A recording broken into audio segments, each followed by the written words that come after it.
Why do you love metal? It's a question that metalheads get asked all the time. A question that has as many answers as there are metalheads.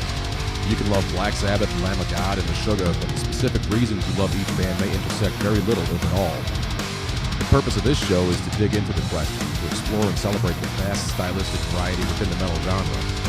So, why do you love metal? Let's find out on 5 songs.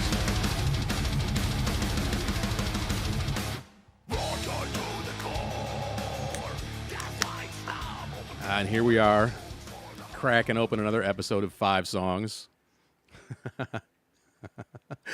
I am your host, Kevin Tulppo, and with me today, finally, is Frank the Foot Hanna, drummer for currently for Hate Unbound, but he's been in a whole bunch of other shit. He's been around for quite some time. I've been trying for the damn longest time to get him to come down here, and he's finally here. Welcome to the show, Foot. Yay, thanks. I wish you guys could see me throw my arms in the air like I just don't care. I got a face for radio. That's what they tell me. All right, as everybody knows by now, Frank has picked out 5 metal songs that he really, really digs, and we're going to get into them and find out why he likes them. We don't waste a whole lot of time getting into it, as usual. So first up on your list today is a song from Nonpoint called Mind Trip. All right, so I forget the year. It was early 2000s. Our main man, Willibey, showed me this CD. I was living with my friends, Tommy and Bruce, in a trailer, and I was home alone, and Willibey came over with the CD. He's like, you got to hear this fucking band. You got to hear this band. You got to hear this band. And he puts on this track. And I don't know if it's just the production quality, but what I heard on CD, it sounded like these guys were beating the total piss out of their instruments.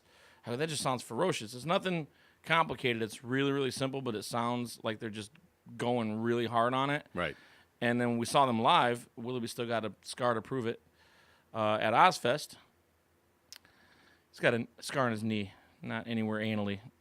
And it turns out they actually are beating the piss out of everything. Drummer sets up sideways. His name is Rob Rivera.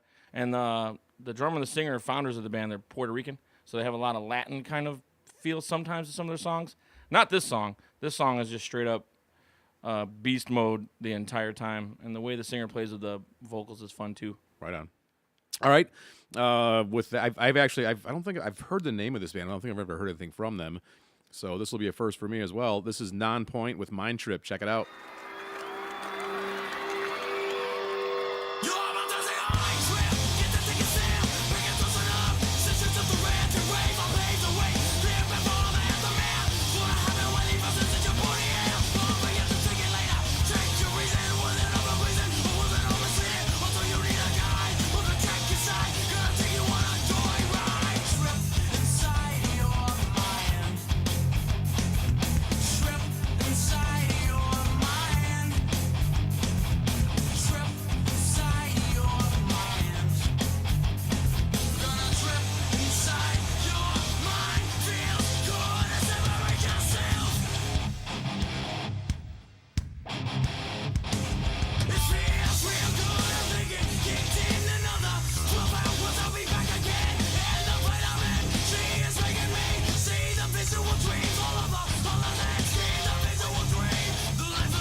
Wow, man, that beating. That was not at all what I was sort of expecting. You know, I for some reason I had it into my head that they were just like some kind of like fucking straight up rock band, you know, like hard rock band. They're vicious. Yeah, they had so much cool shit going on there. They're amazing live. That's a different band now. They got rid of like the bass player and the guitar player were Andy and KB originally, and that was, you know, the original shit. They got a couple different guys now. They got BC from I Empire on guitar now. He's pretty good. They're a 5-piece now. It's different, but it's still pretty cool. I'm gonna have to check them out. That was pretty good. That was Nonpoint with Mind Trip, and I like that one a lot. So I'm gonna have to go look those guys up and see what else they got going on. Alrighty. Next up, we have a song by a band called Shadows Fall. This song is called "The Light That Blinds." What do you like about this one? This band, sadly, I think is not together anymore. Their lead guitar player, I think, went to Anthrax. But the drummer is Jason Bittner, and he was when I started learning double bass, I just went and bought a pedal. I didn't take any kind of lessons. I just bought a pedal and put it on. I was playing with Willibey in a band called Project Dead under a pizza shop. I just put a pedal on and started doing things. And this guy really showed me how to clean it up. And he was the first metal drummer I really noticed used the little splashes, the little 10-inch splashes, 8-inch splashes. He used those a lot.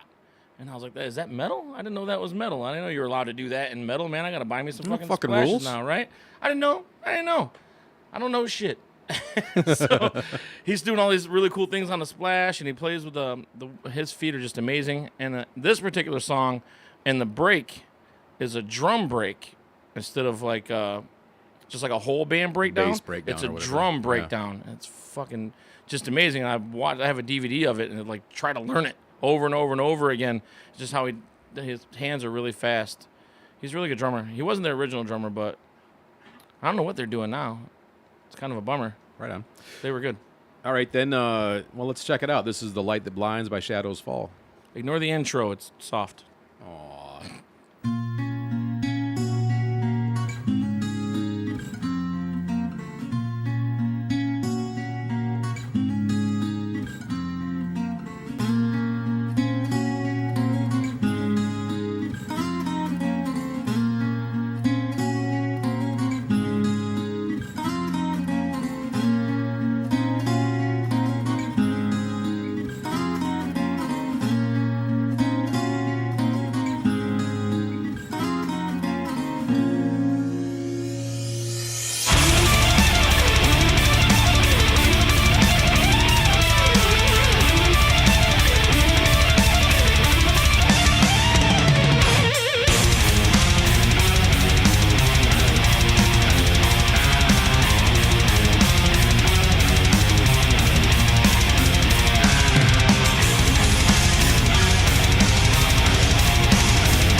All right, that was The Light That Blinds by Shadows Fall. That was a good jam, man. I can definitely I can hear that guy's influence in your playing. Yeah, it's probably the guy I steal from the most. I just bite off Bittner. I bit off Bittner. I bit off Bittner. That one's gonna leave a mark. Just to say that. Yeah, in all the wrong places. Yeah, that was. I like that one. That was good. It's a bummer they're not together. I don't. Again, that's another band that I've heard of for a long time. I never really heard them. Just in time for them to not be together. Yeah, my perfect. timing is fucking awesome, which is why I do what I do musically. You just hear Non-Point, it's a whole different band now. Right. You just hear Shadows Fall, it's no I band know, now. dude. I'm going through the same thing right now with Machine Head. I've been listening to Machine Head, and because I heard one song that just from production value was obviously fairly recent, and I was like, man, I should go check these guys out, check out their back catalog and shit. So I'm listening to their really early stuff, and I'm like, this sounds like fucking Godsmack a little faster. It sucks. So there was a band I got into. I'm assuming that there's a progression happening with that band. I'm gonna have to check out. There's a band I heard a song called Seven from a band called Sacred Mother Tongue from England. Oh yeah. And I was like, God damn, these guys are great. And I looked them up on YouTube, and they were great live. I'm like, fuck yeah, I'm gonna check these guys out as much as I can. Oh yeah. Not together, and they hadn't been together forever. Yeah, happens. I was like, God damn it, I gotta start looking up more shit instead of just sitting around listening to Nora Jones all day and fucking like a peculiar person. All right. What's up next on the list? Speaking of, this song is called Till Death by a band called Sevendust. Oh, so I love Sevendust for tell us about it there. Tell us about it there, Foot. We're here to do stuff. I love Sevendust since they first came out. They're on their 20th anniversary tour now, as a matter of fact, so I feel super old. But I remember when they first came out, I thought, when I first heard them, I swore that their singer was the singer from Living Colour. Uh-huh. He's a black guy. Yeah, Corey Glover. Sounds just like, yeah. So, bam, black singer, soulful, sounds great, band rocks. I was like, all right, man, Corey Glover found a new band. They're awesome. Totally not the same guy at all. Looks like him, sounds like him. Not him. Is that because, never mind. Yeah. You fucking racist. Edit this part. Yeah. I'll leave it. Fuck it. So, their drummer's just amazing. Morgan Rose is probably one of my all-time favorite drummers. His style's weird. He's fun to watch. When you see him, you know it's him. I went to Crew Fest years ago, and it was Godsmack, The Everyday Man, Motley Crue, and Motley Crue had this curtain that dropped when they started. And when the curtain came down, I saw it was Morgan Rose playing. You could see from a mile away, you know it's Morgan Rose playing. I'm next to a friend of mine. I'm like, holy fuck, it's Morgan Rose. He goes, who's Morgan Rose? I go, from Sevendust. He goes, who's Sevendust? I'm like, I'm not standing by you anymore. That's right. And Fuck off. You're not my friend. I just came to see Godsmack. I'm fucking out of here. I'm going to go hang out with some other people that know who Morgan Rose is. I hope you have a better class of friends now. Turns out 30,000 people didn't know who fucking Morgan Rose was because they're Motley Crue fans. A bunch of 45-year-old MILFs with tight pants. Look like a can of biscuits popped open. Yeah, enough to turn you peculiar.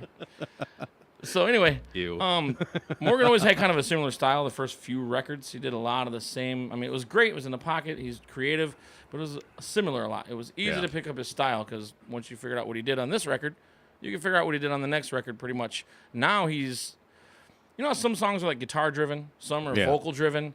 A lot of stuff now you can tell is his shit. Like he's going, okay, here's this beat. You write something to it now. He gets a lot of room to play. Right. This song here is like the evolution of Morgan Rose. It's fucking incredible. It's probably the best he's ever sounded. Now, they get to produce their own shit now. They had a whole record called Alpha where like the producer kept telling them, don't do this, don't do that, and they didn't get a lot of freedom at all. They hate that record, the band themselves. Right. Now I think I would hate that too. Yeah. Now they do their own shit, and they're like, I'm going to beat the shit out of things the way I want to. So he gets all this freedom, and this song just showcases it all. He just fucking goes off. It's not like any of the earlier shit. It's heavier. He's really busy. It's an off-time beat. He just plays with everything. The way he plays with everything on the kit. He's not a guy that buys like 800-piece drum set just to look good like Terry Bozzio or something. He buys shit he's going to play. He's going to play all of it. No disrespect to Terry Bozzio. But I'm sure your fucking 8 drum techs are fucking sick of it. How much are tickets to watch that shit? Jesus Christ. I got to pay 5 guys' salaries just to see him fucking play. Right on. All right, so this is So this is Sevendust with Till Death. Check it out. This is before you roll it. This is another band who I've heard the name for fucking years, and I've never really listened to them. So I'm learning a lot from you today, Foot. I'm also very glad amazing you came. live as well. Yeah, Really because it's kind of I know they're a metal band, but they're more toward like the fucking hard rock end of the spectrum, which I get really. It's really easy for me to get bored of that shit really quick if it's not super interesting right off the bat. That's why I picked this song. Right. This song is probably leans more toward metal than they've ever leaned. Right on. All right, then, once again, Sevendust with Till Death. Check it out. The scars define the man. My world completely broken. Devastated.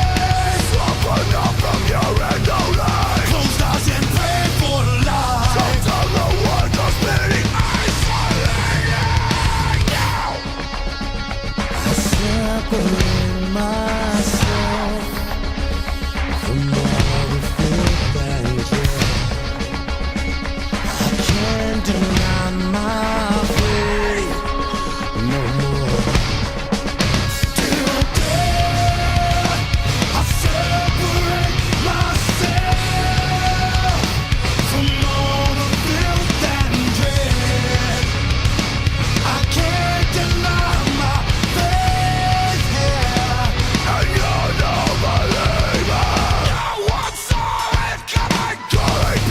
Finding nothing. The thrill of sacrifice.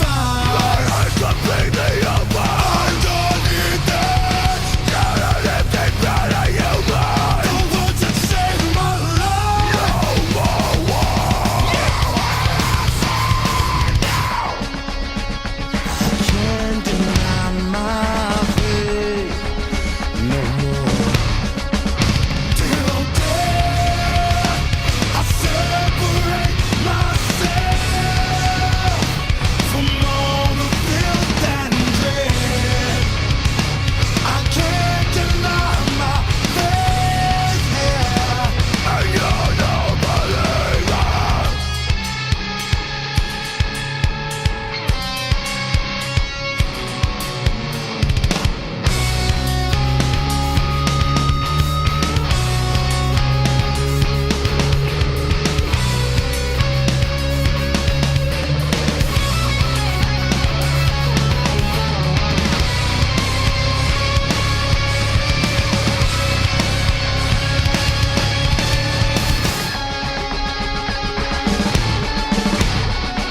Separate myself.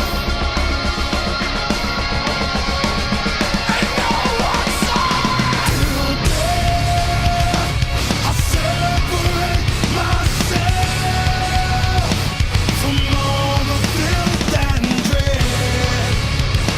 I can't deny my faith, and you're no believer.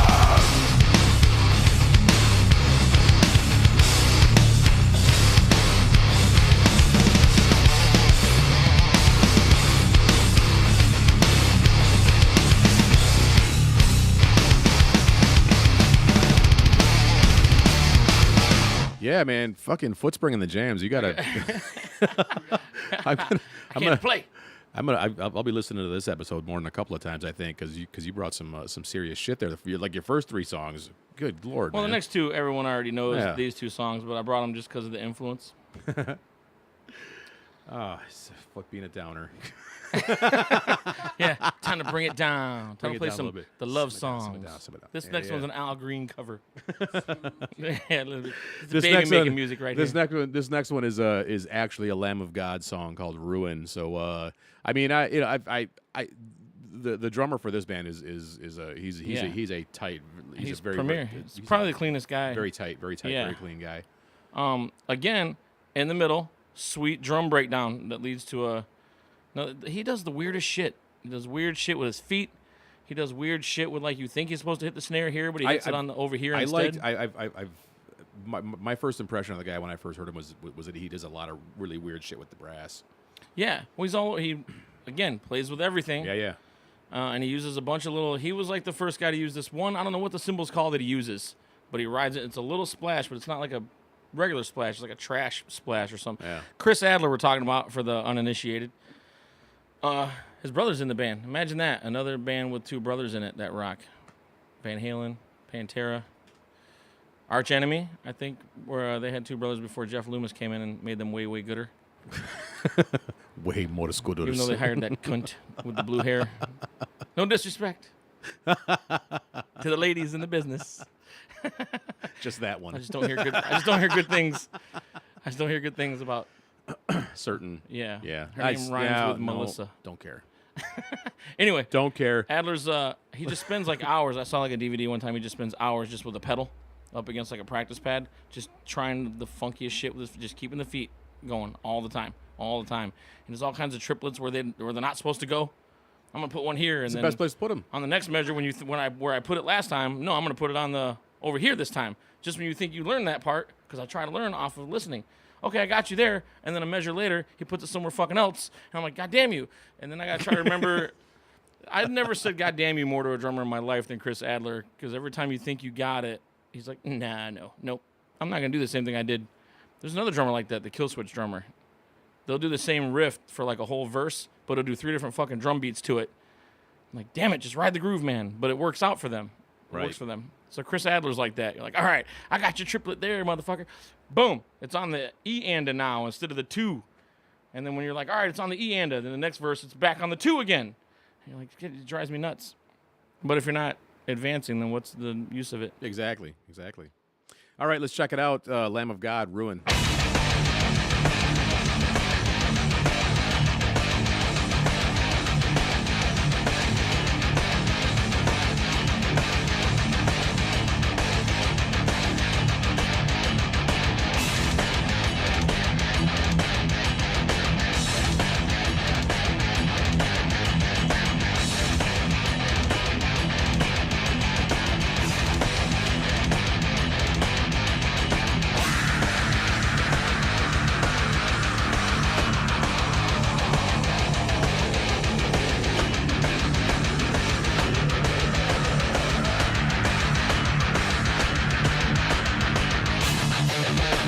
Torture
right, that was Lamb of God with Ruin. Yeah, it's that's I really I love the production of that album. It's just it's kind of it sounds to me like kind of dry, but not in a bad way. There's not a whole lot of reverb and shit going on. So Right. so it's super fucking tight and it sounds super tight. You know. When I first heard them guys, like I wasn't a metal drummer until like recently.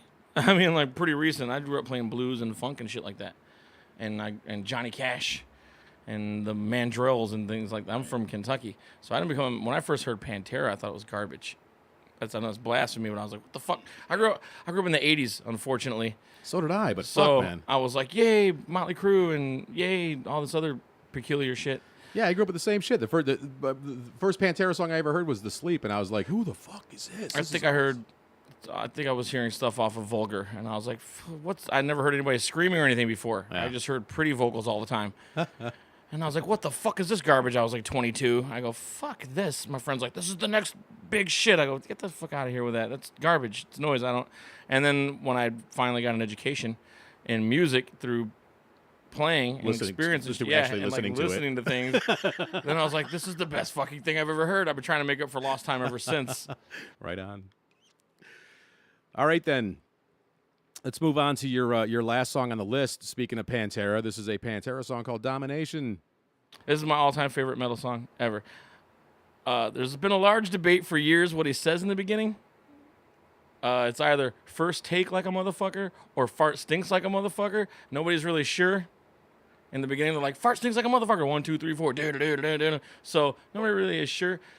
Watching DVDs of Pantera, I would lean toward they probably said fart stink. They wouldn't give a fuck in the studio. If someone farted, they would just say it and then get on with the jam. So it seems like something they would do. I had no idea that there was such a controversy because I never gave a shit. Yeah, I've done the research, and it's quite a debate. There's quite a debate over it. No, it's first take because they did the song in one take. First of all, I don't think they did the song in one take. It took Dimebag 6 hours to nail the solo and walk. So there's no way they did Domination in one take, personally. What I like about Vinny doesn't do really complicated things. They were good, but they were no one-take wonder. No. Well, yeah. You know, not everybody could just blow their whole album in 5 hours, like certain people. Just kidding, I can't either, man. I'm stupid. So Vinny isn't like the most complicated drummer on earth, but does little itty-bitty intricate things here and there that really light up the song. He pretty much lets his brother do all the heavy lifting. Vinny is. I've thought for a long time that Vinny Paul is the most tasteful drummer in metal because he's because even their super aggressive stuff. When you listen to what he's doing, he's not doing a lot, but he's doing everything exactly fucking right. Dude, he used a cowbell for like 70% of Drag the Waters, and it rocks fucking ass. It's super slow. Yeah. Every time we're writing a new song in Hate Unbound and I think it's slow, I'm like, shit, the song's not metal, it's fucking slow. And then I'll listen to like Drag the Waters and go, all right, well, fuck it. Slow can be metal as shit too. Absolutely. And he used Vinny used the big end of the Who's sticks. putting these ideas in your head? I don't know, man. I get a lot of free time in my own brain, and it's never good. So Vinny was the reason I used maple beaters on my bass drum. I was like, that's fucking metal. I mean, it's wood, but it's metal. So I was like, man, that's just hard. Every time they showed his bass drum, I'm like, no wonder he's getting such a big thud out of it. He's using fucking hunks of tree on there. And then he uses the big end of the stick, giggity. So that I always thought the drum just sounded so fat on every record. How they get it to sound so thunderous, and that's why I thought. So I used the biggest drumsticks playing with ever. fat sticks. He's playing with giggity. He's playing with fat sticks and wood on his bass drum. It's wood. Vinny, how's the bass coming along? It's got wood. We just took Pantera to whole new depths. So in this song, Peculiar new depths. Very peculiar, flamboyant, and eccentric. So this song, he does what he's supposed to do. But there's a fill going back into the second verse, where they're coming out of the chorus into the second verse. He does just this weird fucking. I've never been able to get it. He goes da-doon, da-doon, da-doon, da-doon, da-doon. It's the weirdest little fill going into the second verse, but then he falls right back into place, like right where he's supposed to. And like, what the fuck did you just do there? And he does that type of shit all the time. You're like, oh, Vinny's not doing nothing complicated. And then he does something that you can't figure out for 20 fucking years. It drives you nuts. Right. And in this song, he does that going into the second verse. I'm like, God damn it, dude, what was that? Well, who writes that shit? Anybody can learn something someone else wrote, and then you can play it and go, look, I can do that. But writing it is a whole different level of skill. Yeah, yeah. And Vinny's got shit like that all day long. I can play his style, but could I write like that? That's, so I'm trying. I'm trying to get out of my element. But this song's just awesome. And then the break at the end is legendary. Anyone who doesn't like, I know everyone's like, oh, everyone always does a Pantera song for their fucking, when they talk about metal.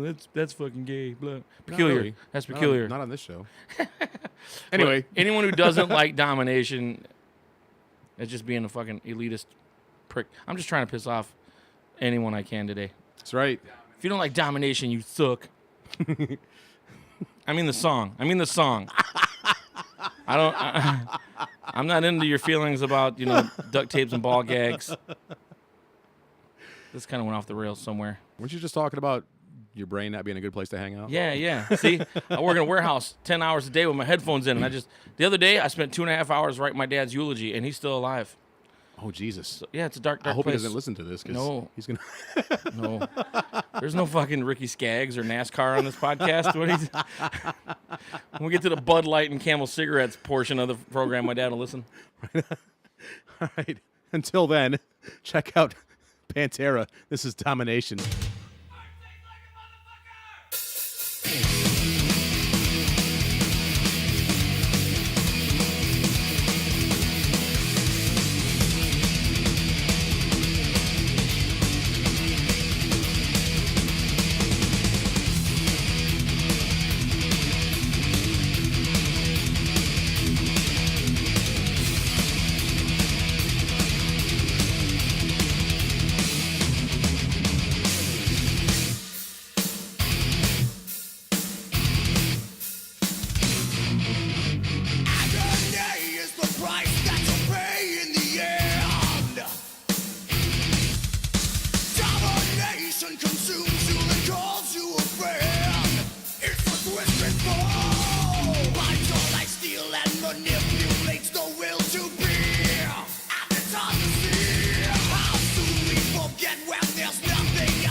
All right, Pantera. You know about Domination. that piping in thing we wanted you to do? I'm not sure. I can't. I lost my list. That's what that was all about. It's because it's all curly. I don't know what happened to it. It just disappeared. But now I have it back. And like I needed it because that was your last song. You brought some good jams, man. I'm not surprised that you brought some good quality music, but you brought some like really good shit that I've never heard before. So that's always a treat for me. So thanks a lot for putting your thought into it. Dude, I was at work thinking about this. I was like, I know what I'm gonna say. I know exactly. I'm like writing fucking record reviews for the songs. All of a sudden, I'm a professional. Hell yeah! I should be I'm like, man, I could get a job Hey man, doing this. This is what we're doing right now is just as much journalism as anything fucking CNN does. It's a whole different podcast. That's a whole different fucking podcast. We're calling that one the downfall In of any society. case, this has been another episode of 5 songs. I'm wrapping it up because that's. I have to be abrupt with some people. Yeah, you got to wrap it up, or else you get babies. You don't want babies. Oh Jesus! All right, here goes another episode of 5 songs for good or ill. I hope you enjoyed it. I'm your host, Kevin Tulppo. My guest has been Foot, Yeah, Frank the Foot Hanna of Hate Unbound. Thank you very much, brother, for coming in. It's been a lot. Thanks you guys for having me, man. Yeah, this has been a blast.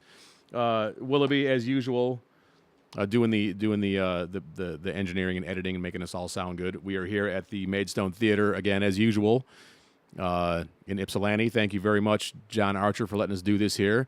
Thank you goes out a special thank you goes out to Beyond and Back, who uses this joint to practice on Sundays, and they're just because of a miscommunication as to scheduling and times and stuff like that, have been cool enough to kind of take a powder until we're done recording this thing here. So shout out to Beyond and Back. Their rifles on safety. yeah. Infinite patience. And to take us out, we're gonna play a song from Hate Unbound.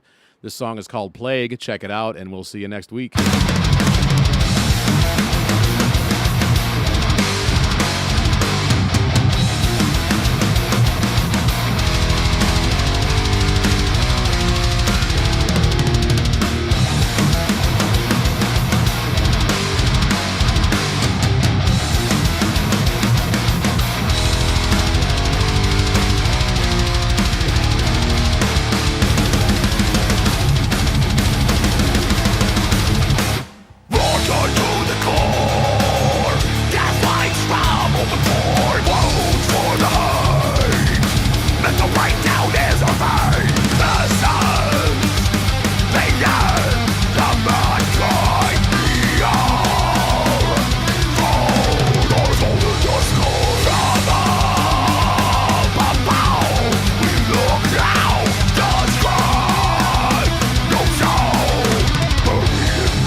the fucking WCBN was doing their metal show. They used to do like a 2-hour metal show. And that's where I discovered like Lamb of God and Strapping Young Lad and a couple of other metal bands. Open for them And they were doing the same night, I think. Yeah, they were doing a call in. It's like we got tickets for Lamb of God and Chimera and Oh, fuck. Atreyu, who were gay as fuck. Peculiar. Yeah, Those cats are peculiar. excuse me. I become the Yeah, so I just so like, you know, fucking first caller gets 2 tickets. So I fucking called in and I got 2 tickets to go see Lamb of God. It was fucking cool. Very tight, Yeah. very clean guy. Oh, fuck.